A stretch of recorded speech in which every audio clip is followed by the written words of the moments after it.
going to go on to the mathematical properties of multiplication and division.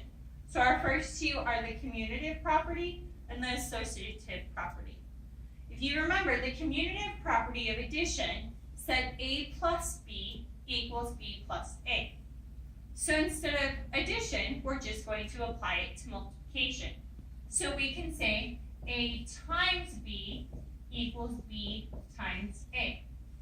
We can show this with 5 times 8 gives us the same as 8 times 5.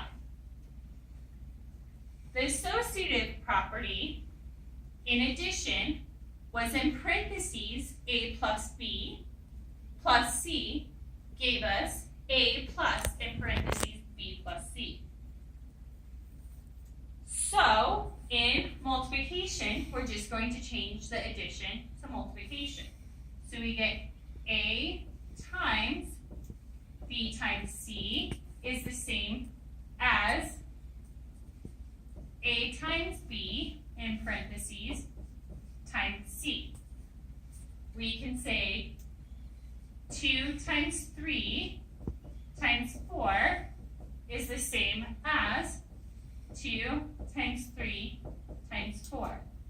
3 times 4 gives us 12, times 2 gives us 24, 2 times 3 gives us 6, times 4 gives us 24. They are once again equal. Our next two properties are the identity property and the inverse property. When you think about identity, it has to be the same. So any number times 1 will give us the same number. So we can say A times 1 equals A.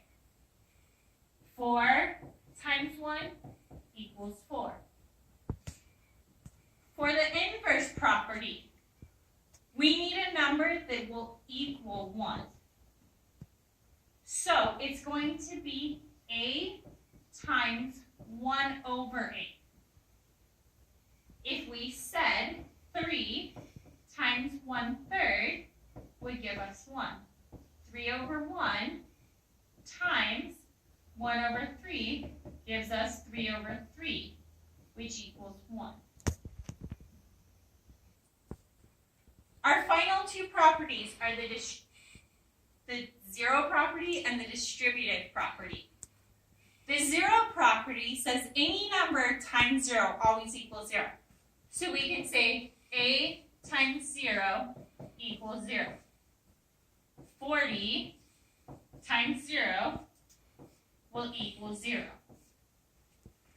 The distributive property states that we can take a number outside the parentheses and multiply it to the numbers inside the parentheses instead of adding the parentheses first.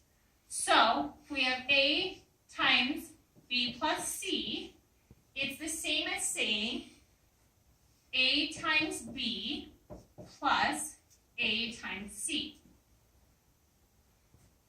We have 2 times 3 plus 4 gives us 2 times 3 plus 2 times 4. 3 plus 4 gives us 7, times 2 gives us 14. 2 times 3 gives us 6, plus 2 times 4 gives us 8. 6 plus 8 gives us 14.